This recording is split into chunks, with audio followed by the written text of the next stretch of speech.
Satish, and let's hear from you. What is ALEC doing to promote UA, and how do you want to address this? Thank you. Thanks very much, Ajay.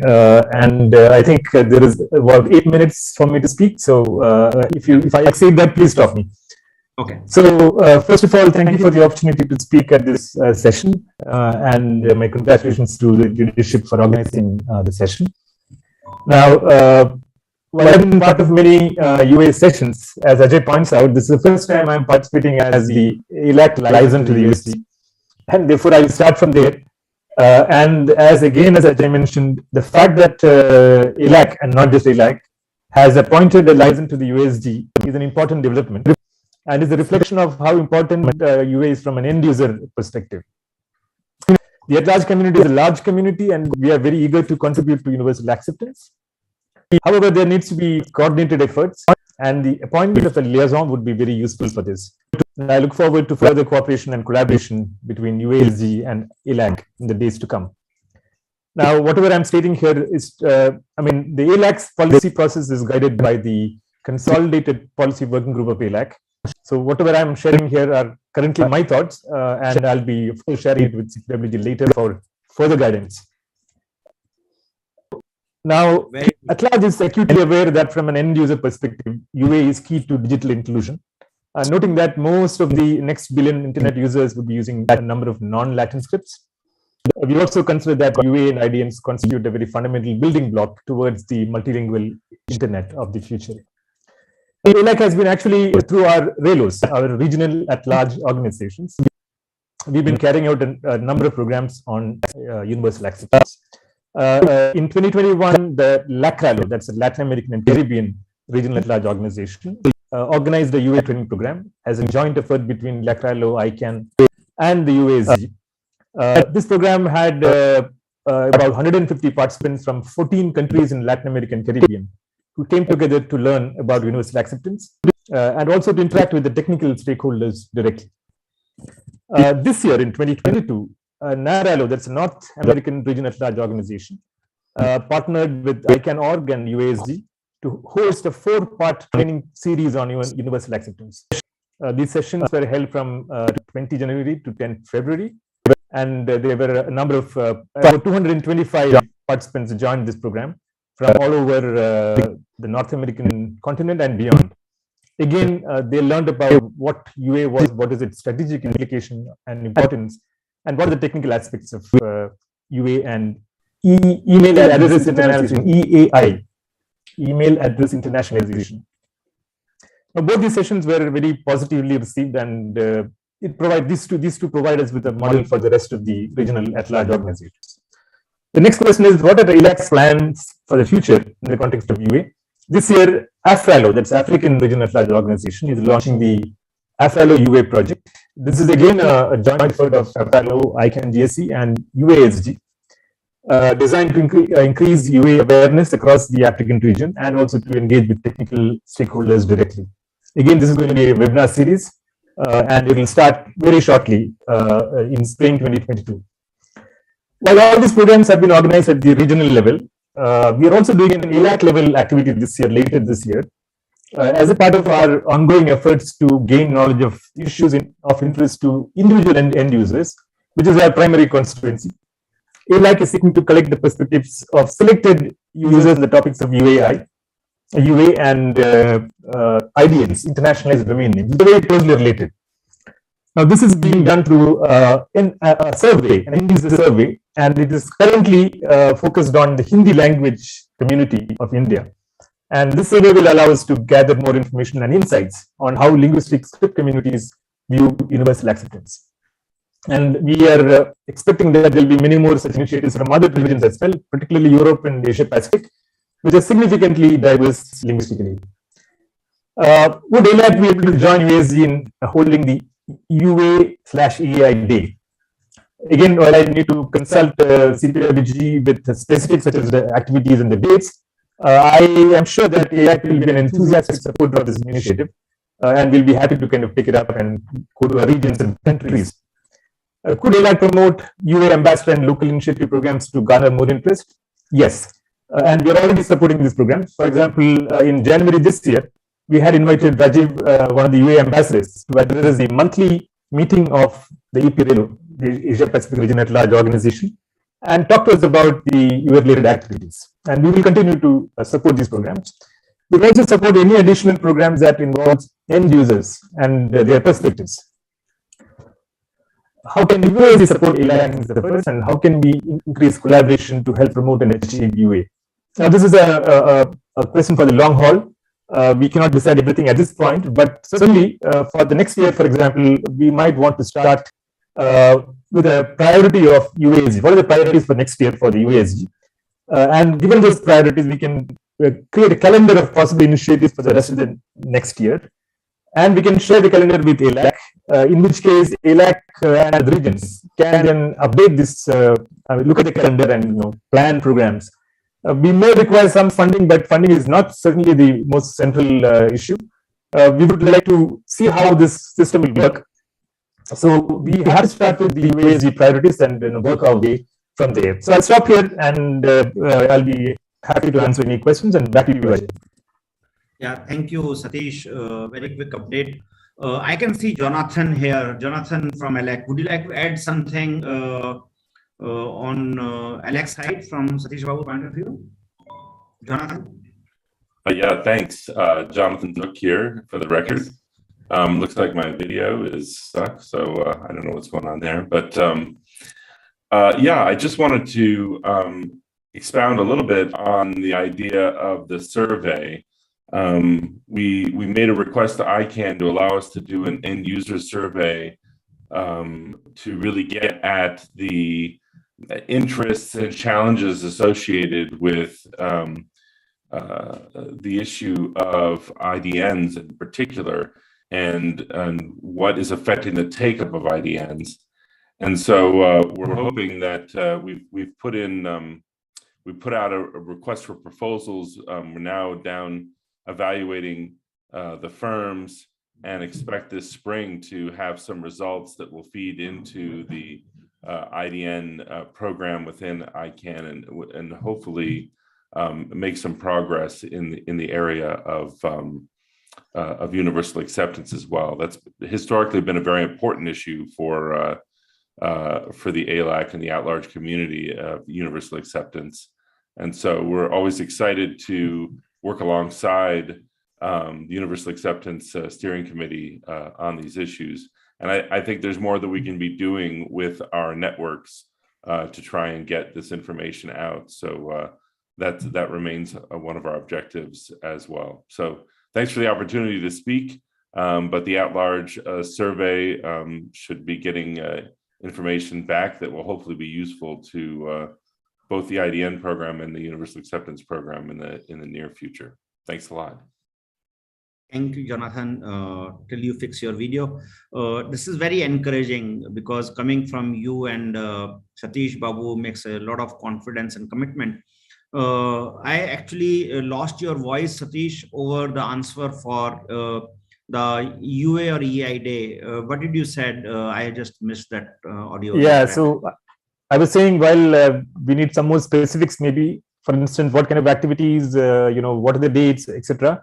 And I have to take it back to the CPWG. I was saying that I believe ALAC will be a very enthusiastic supporter of the proposal. So great, thank you, because the proposal which we have is to February next year, and Mother Tongue Day is there, International Mother Tongue Day is there in February. So could we link it with that? The momentum is there, PR is being done on that time. So we could look at one day before and select that. Of course, you can come back later. Of course, there is no problem in that. But we would request that now, as a liaison, if you can come back with a definite answer or a definite proposal for a day, because the UA would like to have this worldwide with all SOs and ACs on that day, so that we have a very mammoth impact of the UA on that particular day. And everybody is talking about that day. Just like we celebrate something on a language side, we celebrate around the universal acceptance side, all of us together.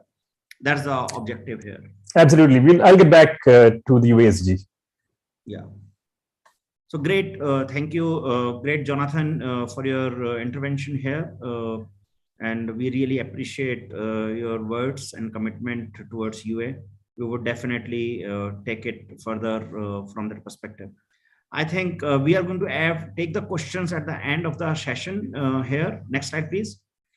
So we will have Nigel, very solid supporter of universal acceptance since the early days. Nigel, over to you. You can unmute yourself, and we will hear you from here.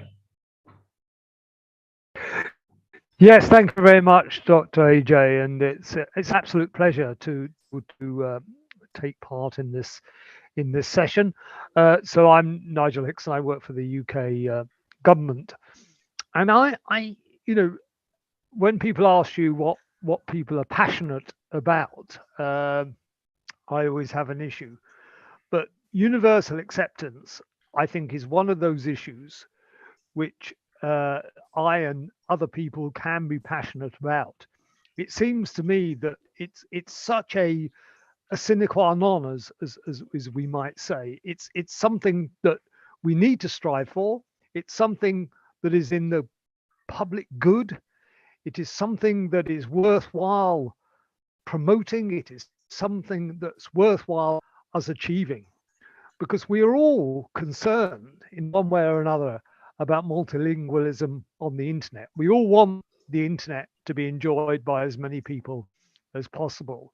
And this comes through ICANN, through the organization, through the passion that that the chief executive officer shows in this regard, in terms of ensuring that everyone has the opportunity to connect to content and services. So I think that's where I come from, and it is so sort of wild, and it is so encouraging to see that so many community members are involved in this task, and the work that Dr. AJ and others have taken forward, I think, has been so worthwhile. So you might ask, what's all this got to do with the Government Advisory Committee? Well, I suppose I would start by saying that governments have not done that well. And I don't have the figures in front of me, and I don't have the details, but clearly there is a lot more that governments have to do in this context. And in this context, there is a lot more that the Government Advisory Committee can do as well. Because as our former speaker from ALAC showed us, getting people together, getting people to understand what this all is about, whether it's through a Mother Tongue Day or some other initiatives, is just so important. Because until people really understand the problems that people trying to access the internet through international domain names and non-Latin scripts, until people really understand that, then we are not going to make the progress that we need to make.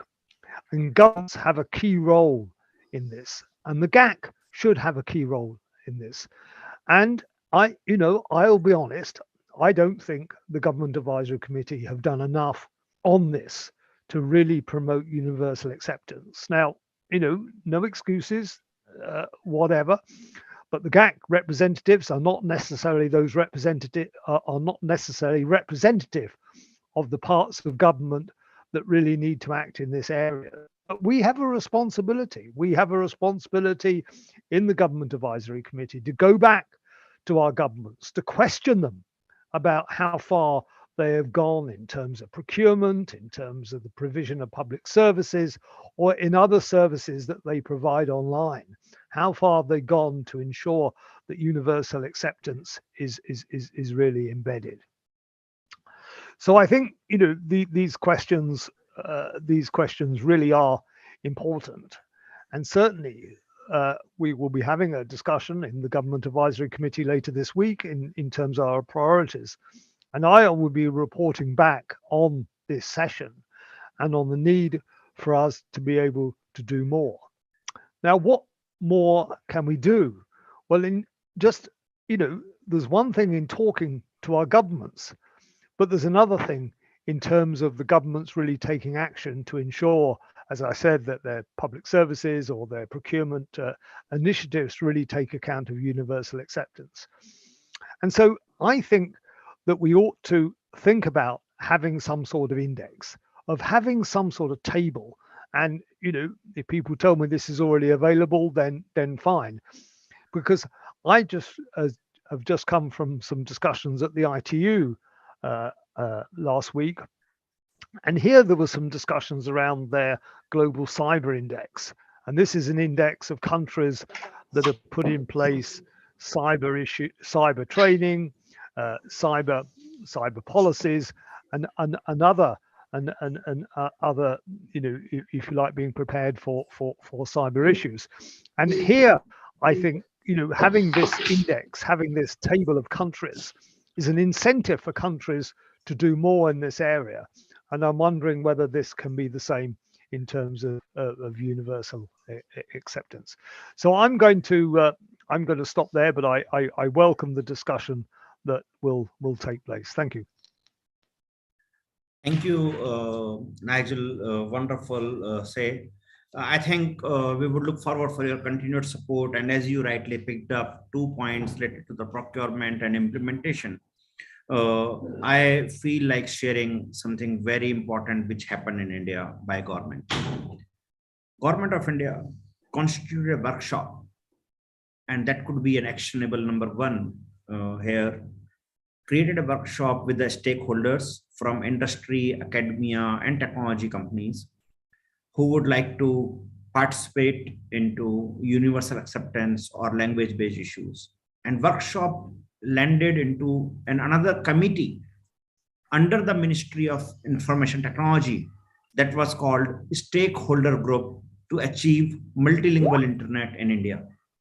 And that stakeholder was given a task to create a policy as a suggestive policy for government.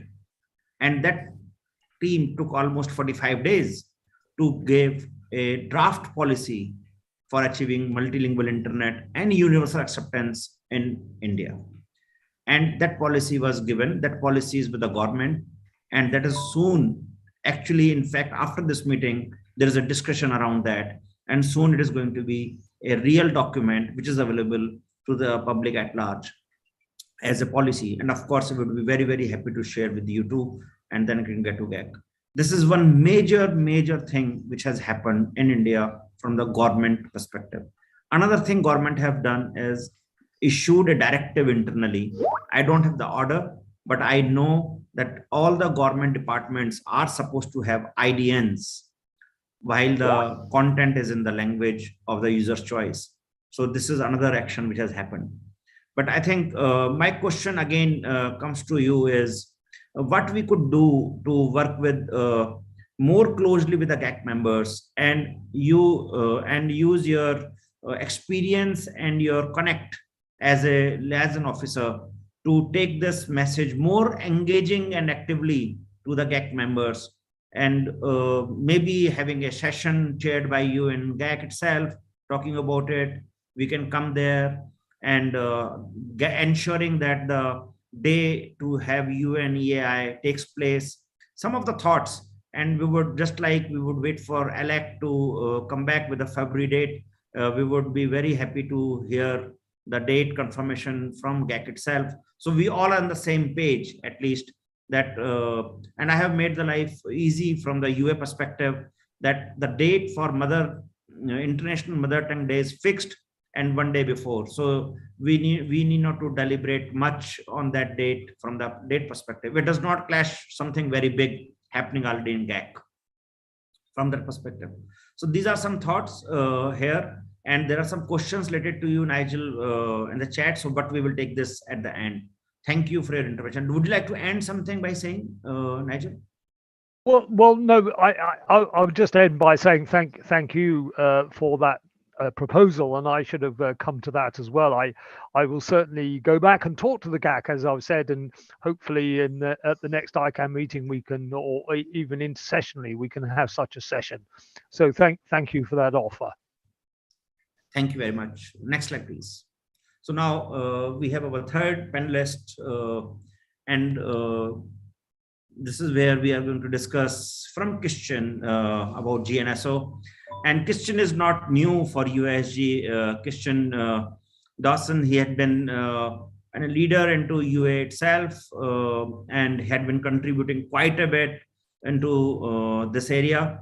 Christian, great to see you, my friend, here, and look forward to hear from you. We are very, very happy to see you back in action for UA. Yes, thank you so much, Dr. Data. I don't know if I'm centered in I can't see my own camera, so I am not certain. You're fine. I can see you well. Okay. Yeah. Okay, fantastic, wonderful. Yes, I am actually proud to have drafted the first charter for the UASG and stood before the board to carry the message from the people who had envisioned that UASG should exist in the world to ask the board to fund this initiative. So I am very proud to be back in this new role. And I believe that it is very wise for the UASG leadership to have created this new role where a liaison to the GNSO is created to ensure that the important work that the UASG is doing is connected to the policy work of the GNSO. We have just heard reports from the UASG is doing very important advisory committees within the GNSO process. The GNSO is the policy making component to the ICANN community, and indeed creating policies for how the DNS policy can continue to grow component to the ICANN community. One of the, and indeed, if not the most important role of the ICANN community. So one of the reasons that it was so important to create the UASG is that a lot of what this group needs to do stands outside of the policy process. And what I mean by that is the DNS itself is far ahead on universal acceptance than indeed most of the communities that we need to influence. We need to be able to influence people to update their systems so that they can end up in compliance with the way that the DNS has evolved over time. Therefore, the work of the GNSO in helping to evolve the DNS and to ensure that the proper TLD labels, etc., are in place has been done and has often been done years ago. Therefore, first of all, I want to say that there are things that are relevant to UA that are happening in the GNSO policy process. Right now, universal acceptance is a main component of discussions that are happening within the subsequent procedures process. The ICANN board has made it clear that they want to make IDNs a focus of the next round of new GTLDs. And so having discussions around how we will do that effectively and how there can be new support for UA in that next round is a main component of sub-pro discussions. In addition, there is a policy process on IDN variant TLD labels. Sorry, IDN variant TLD labels. I am in that working group, and they're working on ensuring that those are brought up to date. But in general, the policy process stands aside from the work of the UA of the universal acceptance. Now, what we need to do within the entire community and all of the diverse supporting organizations and advisory committees is to ensure that people understand that the work that we do here does need to be brought home. That universal acceptance needs to be something that is brought back to the systems of the world that are empowered by the work that we do on the DNS. So my hope is that through collaboration, I can not only keep this group informed of the policy process when it impacts UA, but we can also ensure that the regular updates that this community provides to the SOs and ACs continues in a way that it's going to make it very effective to bring this message home to people's networks where it needs to flourish. And I think that the UAE Day around Mother Tongue Day in February, and the promotion ideas that are on the slide here are excellent ideas that will help drive that forward. Thank you, Christian. So, Christian, you are obviously, I would say, the veteran of UA, who gave the life to UA, what we are just discussing here. And the initiative which you are seeing here right now, of course, and we got it got you back in action again because of this initiative. So I see from that perspective a little bit success already here. And sure. This is what we have been discussing within this, how do we get every leader who had been working in UA, get into action again, get into some role again here, and see that this, because it's a mammoth task on hand right now. And that's the reason we reached out to SOs and ACs to become part with us and let us join this together. It is not just one chair or two vice chairs to achieve this. It is impossible, right? It is not possible. We all have to, hundreds of volunteers have to work here. So idea is GNSO is a very, very powerful organization, very solid volunteers globally, straightforward, knows the subject, knows the technologies, and knows the business opportunity around there. And this is where the universal acceptance plays an important role because it is directly hitting the business.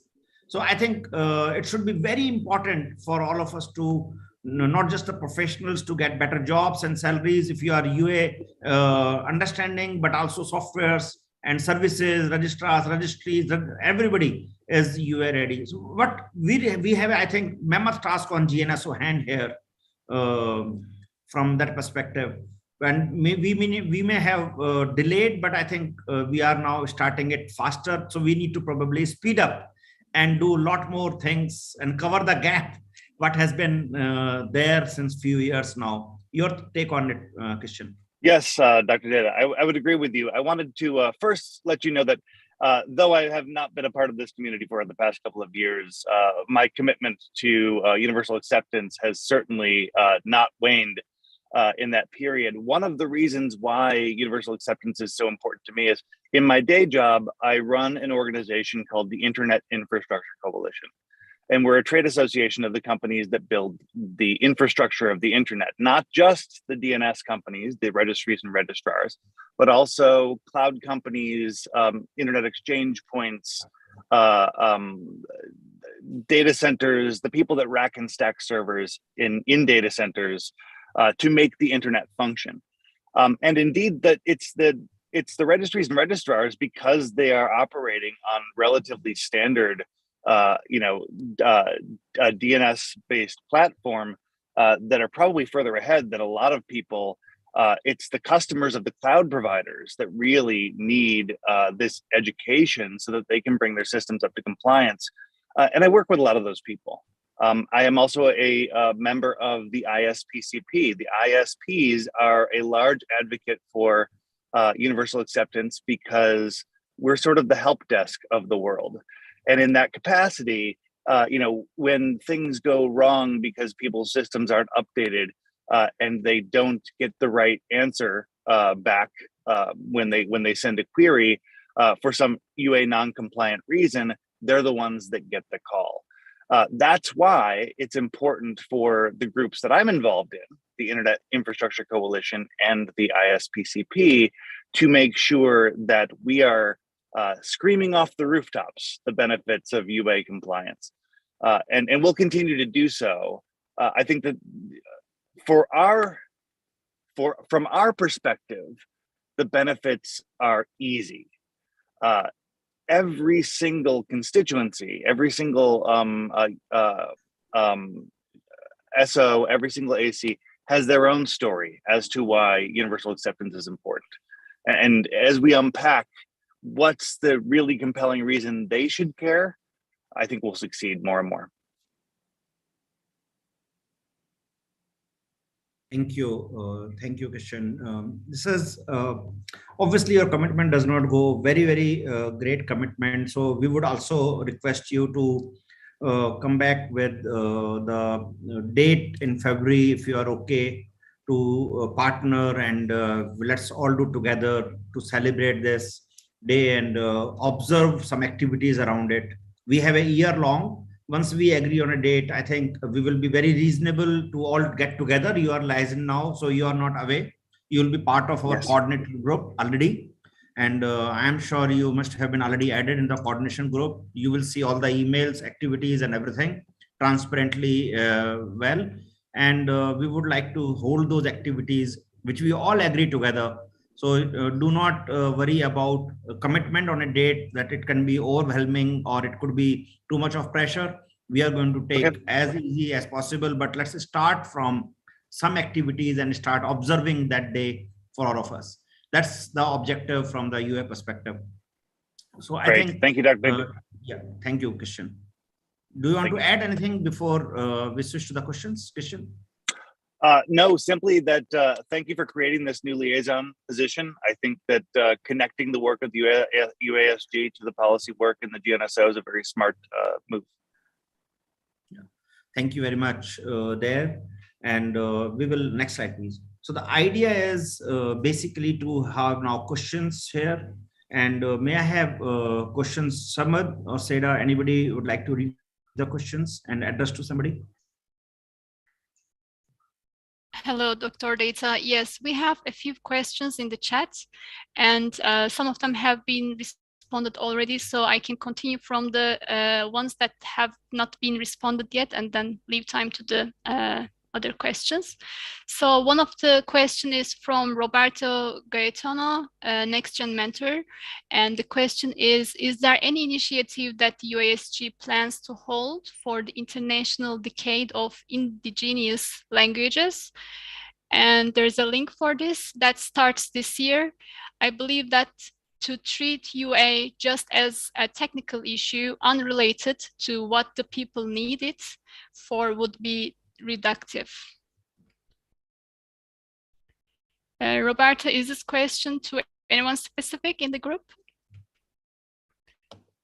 Or would anyone be interested in responding? No, actually, it's not to anybody specifically. It was prompted by the fact that there is an initiative that is related to Mother Tongue Day. And I was thinking that maybe to join also an initiative of the UASG with UNESCO for the Indigenous Languages Decade could be something that will bring people to learn about UASG and also to widen the horizon of the UASG to relate to languages and not only to technical issues. But that's my personal opinion. But the question was basically to Dr. Ajay Data if there is something in for this and to anybody in terms of thinking whether we all as ICANN community can think of initiatives of this type. Thank you. Thank you, Roberto. Wonderful question, and I have two responses here.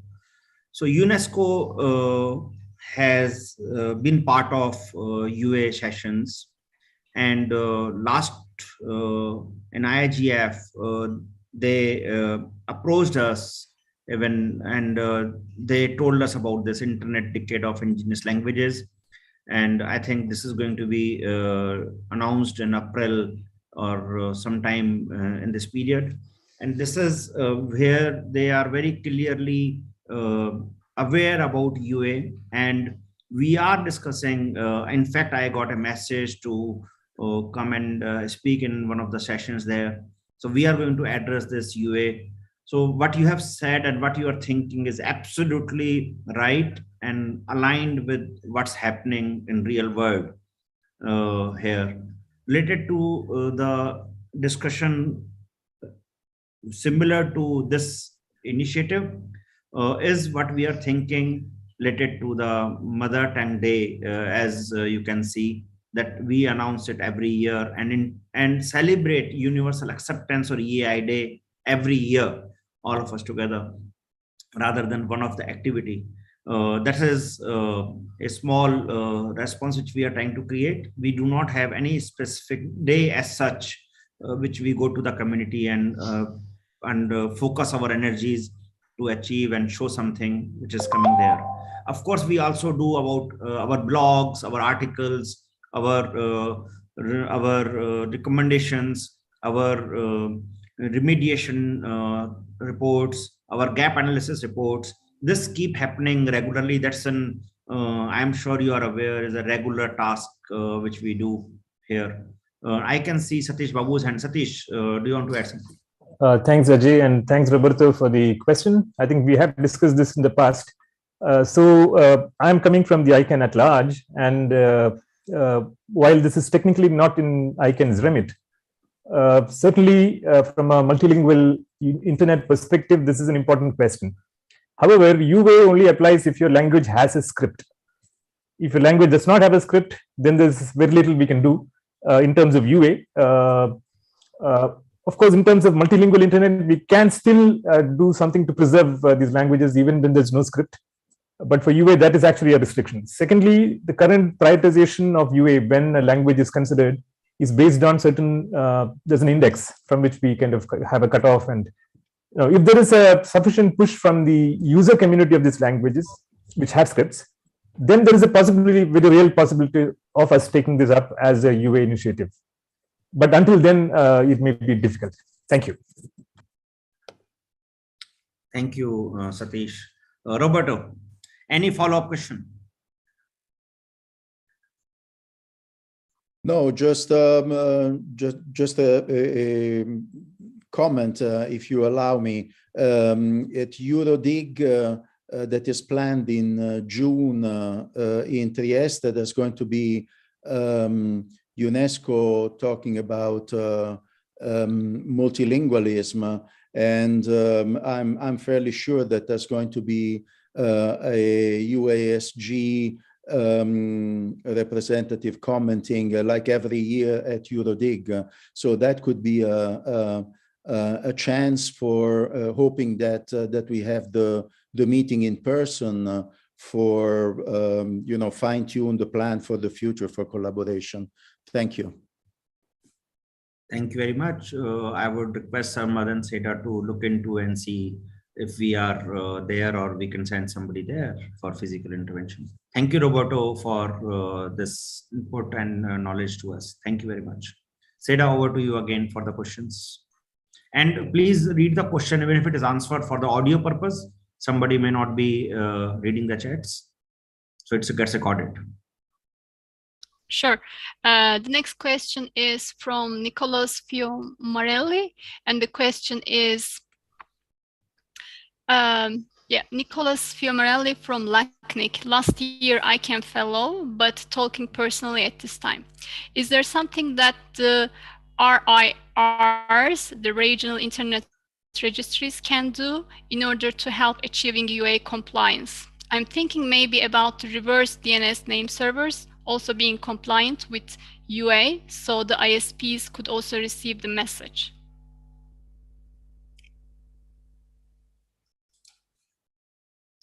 Anybody would like to answer here?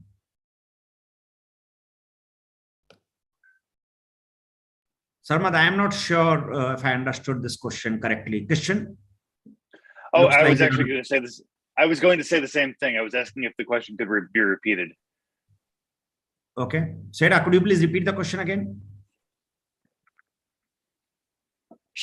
Sure. Nicholas Fiomarelli from LACNIC. Last year ICANN fellow, but talking personally at this time. So the question is there something that the regional internet registries can do in order to help achieving UA compliance?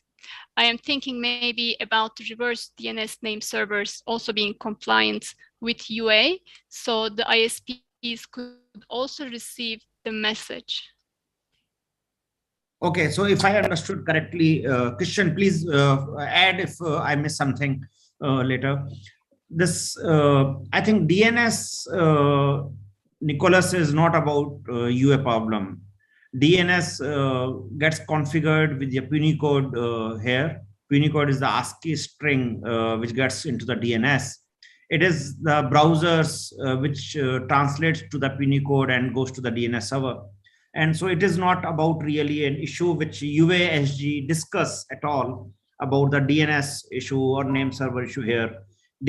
Just for your knowledge, DNS name server, if there is an IDN, that IDN string or a Unicode string will not go to the DNS. It will be the Punycode of that IDN string will go to the DNS. So it really not a challenge from that perspective. But to answer your question, what RIRs can do?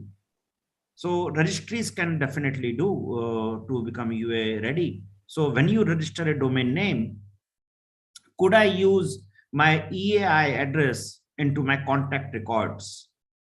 Could I use my email ID, which is a non-ASCII character set? Could it be used there? So I think there is a lot more into this ecosystem, just not just the registries. I think there are a lot more parties will come into play, but this is a very interesting discussion which requires attention. And we have Christian and our liaison officers to take this discussion more actively and give the universal acceptance ready more readiness there. Christian, do you want to add something? If I missed something here? No, I had nothing to add. You did a great job of answering the question. That's fantastic. And yes, we will carry forward questions like that to our community. Thank you very much. Thank you. I love Christian. Your presence, I'm loving, because this is going to add lots and lots of action related to these kind of questions, which are going to which require a lot of discussion here. Seda, over to you again. Thank you. Another question is from Pavanaja Belapade, and the question is, when will GTLDs in Indic be available? I wish I knew the answer. Anybody from ICANN would like to comment? I think this is the process which we all will know publicly. Public comments will happen, announcements will happen. Sarmad would like to add official answer to it from ICANN perspective. Thank you, Dr. Data. Just that the GTLDs in local scripts have actually been available since the 2012 round, the new GTLD round. And there were multiple GTLDs which were already applied and have been gone through the application process, approved, delegated, and are operational. There is, of course, another opportunity for new GTLDs in local scripts and languages through the next new GTLD round. Unfortunately, we don't have a timeline for that round at this time, but the community is working towards developing one. So hopefully we should have a timeline for that soon. Thank you. Thank you. I'm sure it answers. Christian, do you want to say something? Only going to add that I have been asked to liaise with this group from the GNSO, and the GNSO is the one who right now is primarily driving that process. And so as updates arise that get us closer to those that second new GTLD round, I will let this group know. Wow. So Pavanaja, this is the direct benefit of having Christian as an officer from here. We will have a first information as soon as it becomes available from GNSO. So great, Christian, for this comfort here. Thank you very much. Seda, over to you. Thank you. And the other question is from Indrajit Gorpaid. And the question is, does UASG have any plans to directly influence some of the top internet platforms, such as Facebook, Gmail, WhatsApp, etc., as this might lead to a large impact, encouraging other platforms to become UA compliant too?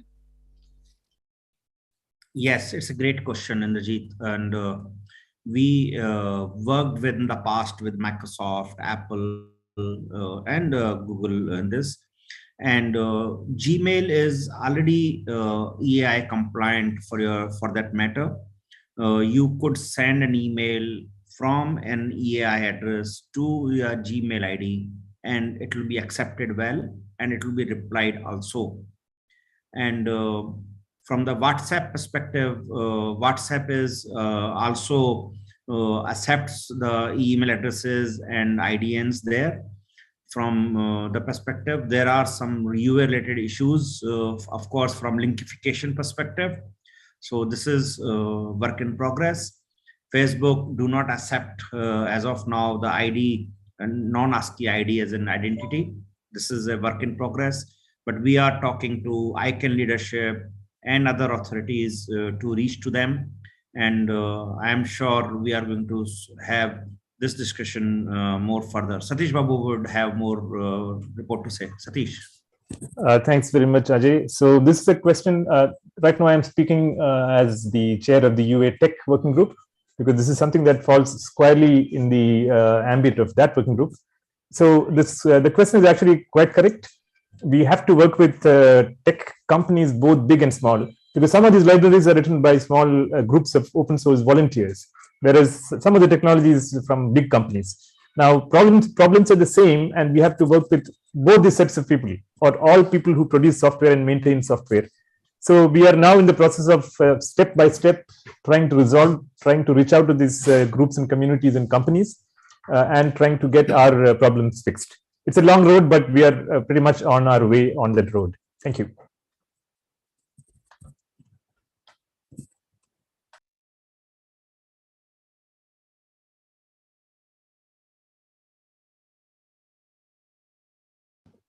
Thank you, Satish, for an important answer. Seda, over to you, please. Thank you, Dr. Data. The question is from Samik Karel, and it's the question is UA limited to linguistics, or it further expands to including emojis and colors into its scope? So we worry about the ASCII and non-ASCII characters. Beyond that, there are some best practices and the protocols which are supposed to be followed. So for example, a top level domain name do not accept numbers. A domain name will not accept certain characters. A mailbox name will allow some characters which are not allowed some domain names. So there are some rules and protocols which are set here, which UA do not decide. UA just ensures that the rules which are decided gets followed, gets implemented from that perspective. Of course, we have some best practices which we guide. So when emoji can be used, which character can be used or not used, what is the right practice, which UA recommends from their perspective. But this is not the standard guidelines. People choose to follow and make their own decisions here. So for example, in ASCII, Gmail do not worry about the dot in the mailbox name, but the Outlook and Yahoo will do that. And this is this implementation protocol allows the dot in the mailbox name, but differentiation, using it or not using it, is entirely upon the company perspective. This is just an example perspective here. So UA believes in creating a best practices. And there is a document available on UH.tech specifically for emojis. And we have been saying this very clearly, that we are not the standard making body. We are ensuring that the all domain names, all email addresses created by following the standard, which are valid in nature, must be accepted well in all software applications. So we are about the acceptance of all domain names and all email addresses in all software applications. That's the core which we have here. And we work about this code points which are allowed in these domain names, whether it is ASCII or non-ASCII. This is where we ensure that it should be allowed and accepted well. That's the fundamental of universal acceptance here. I hope this answers your question. Please feel free to unmute or raise your hand. We will invite you to speak. Thank you. Seda, over to you for next question. Thank you, Dr. Data. The next question is from Lixian Liang. And actually, this was answered by Moran in the chat, but if you have any other comments, please feel free. So the question is, how will we participate in the end user survey Jonathan mentioned? Of course, it will be not be a private, I hope. Jonathan, would you like to speak here? Or? Sure. Yeah, so this is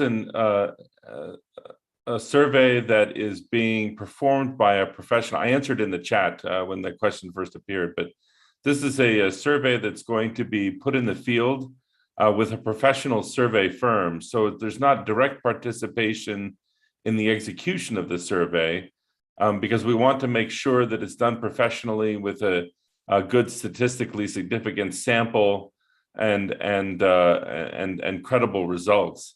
When we get the data back, we'll all be working to interpret the data and to provide inputs to both the subsequent procedures and Universal Acceptance Steering Group, based on the results of that survey. And we'll be thinking about what we should do next. It's just a pilot project right now. That's why it's focused on just a single region of India. We made the choice based on an area where there was a lot of sales of non-Latin character keyboards, which seemed like a good indicator of an area that would be primed for using IDNs. And so that's part of the motivation for selecting the area that we did.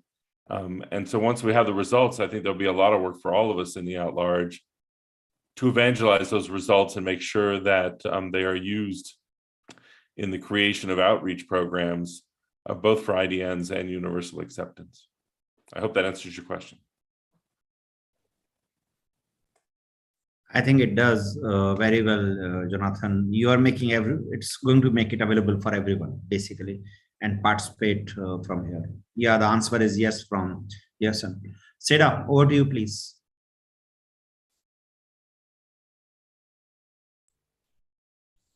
Thank you. And the next question is from Nicholas Fiomarelli about regional internet registries question. This is a follow-up. So thanks for your responses. In fact, I think as Edward clarified, there are some parts of the reverse DNS translations, browsers, registration info, email reverse DNS verifications that could beneficiate if ISPs are also UA compliant in their name servers. So maybe the ASO could have some role by disseminating UA readiness through ISPs, just in case there is something they could do in their own name servers. Specifically, what will happen when translating an IP address to a U label for the client to see the domain in their native language? Maybe I'm confusing something, just to be clarified. Thank you. Christian, would you like to address this now? I'm happy to. I'm happy to say that that's something that as a member of the leadership of the ISPCP, I'm happy to chat with our ISPs about. That group represents some of the largest ISPs on the planet. I will say it's mostly the policy people from the ISPs on the planet, not necessarily the technical people, but they can bring questions like that back. In my experience, the major problems that we see in universal acceptance tend to be closer to the ground. They tend to be more driven by people's scripts on major systems with emails and things like that, and that updates like that to bring things into compliance of the entire DNS are generally covered. But nonetheless, I'll go ahead and see if I can source that question to the ISPs that I'm a part of representing. I'm sure, Christian, this answers it well. But let me give you another, Nicholas, chance to answer you more detailed, because we, myself and Christian, are now part of one same mailing list. So I would give you, Seda, could you please write an email address, our info ID on the chat? So I would request Nicholas to write your question on the chat and the email, and also write an example, if you can, to to us on info@usg.tech to us, and we will certainly give you a detailed reply. And probably, if we are missing a point, we will learn it from you. So Nicholas, please spend some time to write your exact point of view and an example to explain. That will help us to discuss this in much more detailed way. Thank you for your intervention, Nicholas. I really appreciate it. Thank you very much. Seda, over to you, please. So with that, we can move to actually to the Q&A slides. Christian, if it's possible, you can share your screen with that.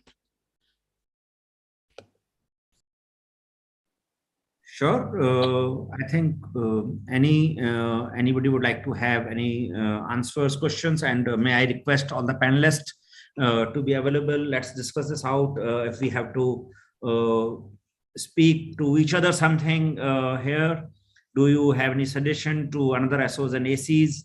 Would you like to say something here? And I think Seda wants to say something. Seda, over to you, please. Yes, we have one more question from Nigel Hickson. It's looking ahead to the next GTLD round, could UA be baked in as a requirement for those applying for a new GTLD? Wonderful. Christian.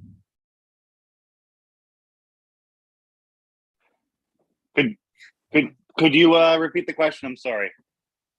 So the question is, in the new GTLD round, could the UA be mandatory condition here? Could the UA be, I'm sorry. Could the UA would be an important condition when you are applying for new GTLD to become UA ready for the registration? The ICANN board has already said that they are going to be focused on IDNs. And so my expectation is that as the policy process evolves, there is going to be a big focus on ensuring UA compliance throughout the general ecosystem, the DNS ecosystem, and ensuring compliance throughout the contractual parties that ICANN influences. So yes, that will be covered. Again, the problem is farther down the line. It is people's individual scripts and people's individual systems that really ICANN doesn't have the power throughout their policy process to touch. Thank you very much. Happy to hear. Adam, you have a raised hand. Thank you very much. Thank you very much. Adam Peake, and I am a member of ICANN staff, but I'm speaking actually as a member of the Internet Governance Forum MAG, Multi-Stakeholder Advisory Group, where I'm not representing ICANN per se, but the technical community. And I suppose in one way it's an offer. How can we, as the IGF, as the Multi-Stakeholder Advisory Group, help support this work? It's important that as a representative of the technical community that I can try and bring that. Sarmad is already a member of an important working group that the IGF and the UN system has developed, a policy network on meaningful access.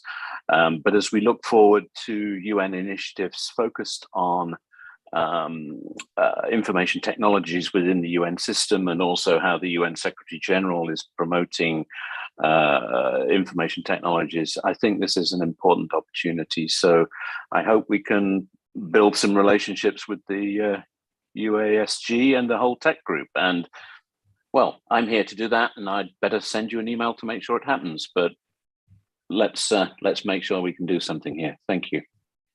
Thank you, Adam, and looking forward for your email.